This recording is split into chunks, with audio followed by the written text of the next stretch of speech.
January 17, 1980. On the KOH-MEX, New York's commodity exchange, trading floor in Lower Manhattan, the price board was printing numbers no trader in that room had ever seen. $50.35 per troy ounce, an all-time record. In Dallas, two brothers and their partners had assembled a paper position worth $10 billion. They couldn't collect a cent of it, because they'd quietly bought so much of the world's silver that selling any of it would destroy the rest. The corner they'd spent 7 years building had just become a cage. You're listening to The Unlit Room. Every story in here actually happened. That's the part that should scare you. New stories every Monday, Wednesday, and Saturday. This episode's narration is AI-generated. The research, writing, and editorial decisions behind every story are made with care for accuracy and respect for those involved. Today, two brothers from Texas quietly walked into the global silver market, bought a quarter of it, and built a trap that eventually closed on them both. Hunt Oil Company, Dallas, Texas, the mid-1970s. Nelson Bunker Hunt, son of one of the wealthiest men in the world at his death, runs his operation from a wood-paneled office, drinking coffee from styrofoam cups. On the KOH-MEX floor in New York, silver sits between $4 and $6 an ounce. The traders call it boring. Bunker Hunt calls it cheap. Nelson Bunker Hunt didn't look like the kind of man who would one day hold a quarter of the world's silver supply. He wore rumpled suits and spoke in a slow Texas drawl that led financiers to underestimate him. But behind that easy manner was a worldview shaped by a single experience. In 1973, a Libyan leader named Muammar Gaddafi nationalized Bunker Hunt's oil concessions in Libya. No warning, no negotiation, no compensation. The Libyan government simply took the fields and handed them to the state. Whatever Bunker Hunt lost that day, and the estimates were substantial, he couldn't get it back. A foreign government, with one decree, had turned years of work and hundreds of millions of dollars into nothing. He walked away with zero confidence in governments or paper money and started looking for something physical and scarce. He settled on silver. Silver, Bunker told associates, was the honest man's gold. Not a speculation, a conviction. He believed the US dollar was being quietly debased by inflation. By the end of the decade, US inflation would be running above 13%. He believed savings denominated in paper were being slowly destroyed, and that the only rational response was to own something physical, something no government could print more of. Dallas in the mid-1970s wasn't short of men who distrusted the Federal Reserve and believed silver would outlast the dollar. Bunker Hunt was different from most of them, only in that he could actually afford to act. Micro cliffhanger 1. But Bunker Hunt wasn't doing this alone, and by 1979, what he and his brother had assembled was something the silver market had never seen, and wasn't built to survive. Starting around 1973, Bunker and his brother William Herbert Hunt began buying silver. They didn't do it simply. They used a rotating roster of brokers, each one told only what they needed to execute their portion of the orders, each one unaware of the full picture. On the KOH-MEX floor, managers began comparing notes. Every large silver buy order seemed to flow from the same invisible direction. Nobody could identify the buyer. Traders started calling it the phantom buyer, a force distorting the silver pit that no one could see. The brothers weren't just trading paper contracts. They were taking physical delivery. Chartered cargo aircraft flew silver bars from Chicago warehouses to temperature-controlled vaults in Zurich. A dedicated freight train, moving under armed guard, carried an estimated 40 million ounces of silver bullion, roughly 1,200 metric tons, to storage in Texas.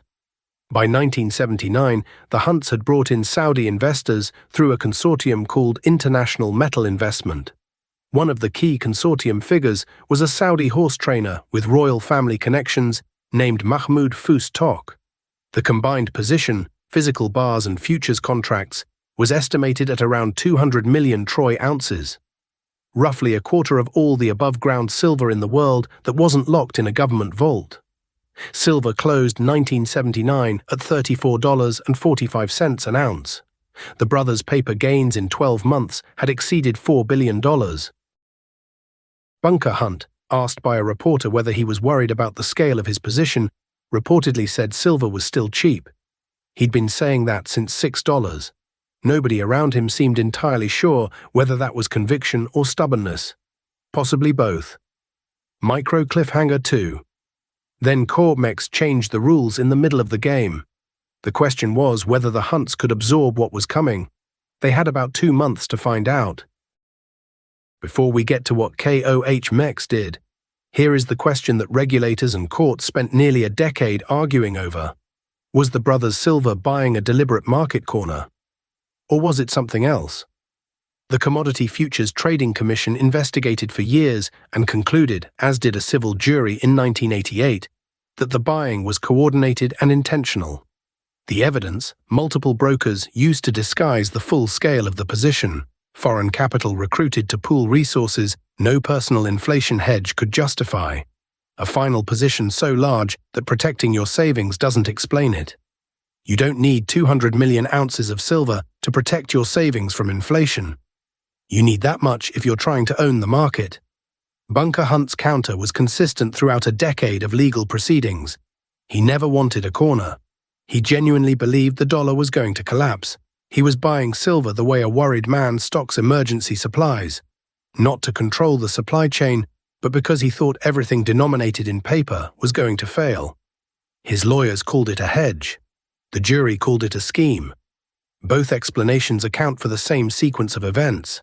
They just draw opposite conclusions about intent. And in this story, intent is everything. January 21st, 1980. CorpMex announced Silver Rule 7. No new accumulation positions in silver would be permitted. Only liquidating trades, selling, were allowed. For most participants, this was a policy inconvenience. For the Hunt brothers, it was a trapdoor opening beneath them. Their entire strategy depended on holding, until physical scarcity forced prices high enough to dictate terms. Silver Rule 7 didn't just stop them from buying more, it told every trader that the direction of travel was only one way: down. If the only permitted move is selling, prices can only fall, and fall they did. Silver retreated from around $38 in early February to $21 by early March. Every dollar of decline generated margin calls, demands for additional cash to keep futures positions open. And the calls were coming faster than the brothers could manage. Their silver bars in Zurich were worth roughly half their January value, and completely useless because selling them would push the price further down, generating more margin calls than the sale proceeds could cover. The corner had closed on them. People who knew Bunker Hunt described the same man through all of this. Slow-talking, apparently unhurried. Whether that was nerve or denial, nobody could quite determine. Micro cliffhanger 3. By the 27th of March 1980, one of America's largest brokerages was hours from not opening its doors. The call that saved it didn't come from Dallas. March 27th, 1980. Silver Thursday. CorpMex opened at $21.62 per ounce. By the close, it printed $10.80, a 32% decline in a single session. At Batch Group's headquarters in New York, executives were on every available line to Dallas. The margin call exceeded $100 million.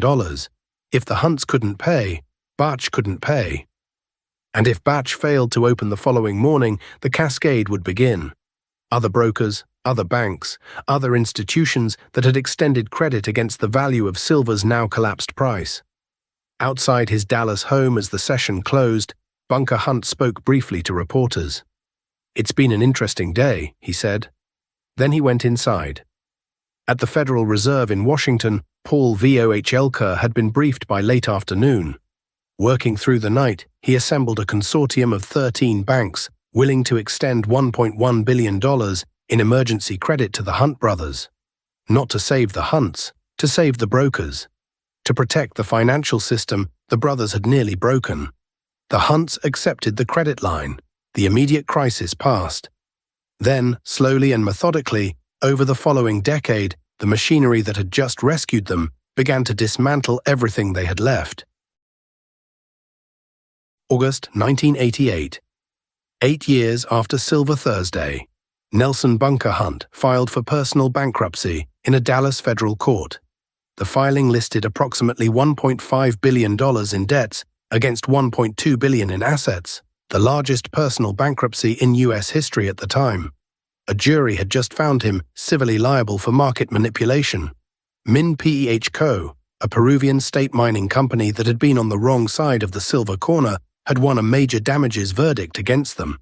A $134 million civil settlement followed the next year. At the bankruptcy hearing, Bunker Hunt itemized his assets, some vehicles, some horse racing trophies. 8 years of litigation had consumed more than most corporations earn in a year. Silver itself didn't reach $50 an ounce again until 2011, 31 years after Silver Thursday. By then, Bunker Hunt had spent more than 2 decades in financial ruin, never having recovered from the collapse. He died in 2014. He never recovered financially. To own a quarter of something is to be owned by it. The moment your position is large enough to move the market, you can no longer leave without burning it down.